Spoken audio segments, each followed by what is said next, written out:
ඉන්සුලින් විදින කට්ටියට තියෙන ආන්ටි ලොකුම ප්‍රශ්න කිහිපයක් තියෙනවා. එකක් තමයි සැරින් සැරේ sugar බහිනවා කියන එක. අනිත් එක තමයි බර ඒගොල්ලන්ට අඩු කරගන්න හරිම අමාරුයි. ඔය ඉන්සුලින් කියන්නේම fat storing hormone එකක්. අපේ ඇඟේ fat store කරන hormone එකක්. ඉන්සුලින් ගන්න කට්ටියගේ ඇඟේ බර අඩු කරගන්න බෑ. සායනෙන බර වැඩි වෙන හින්දා අපේ ඉන්සුලින් හෝමෝන් එක සහ ඉන්සුලින් ප්‍රමාණයත් අපේ රුධිරයේ වැඩි හින්දා ඉන්සුලින් ප්‍රතිරෝධය කියන එක එන්න වැඩි වෙනවා.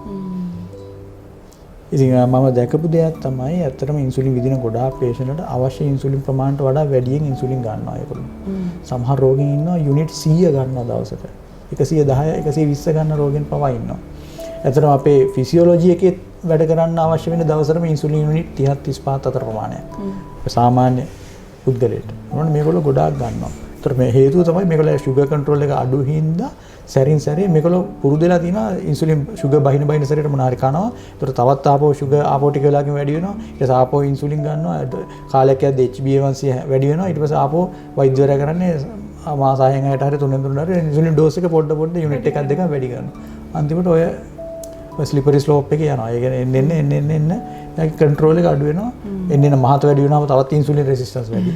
ඒ වගේ විෂම චක්‍රයක මේ ඉන්සුලින් ගන්න රෝගීන් බහුතරයක් ඉන්නවා.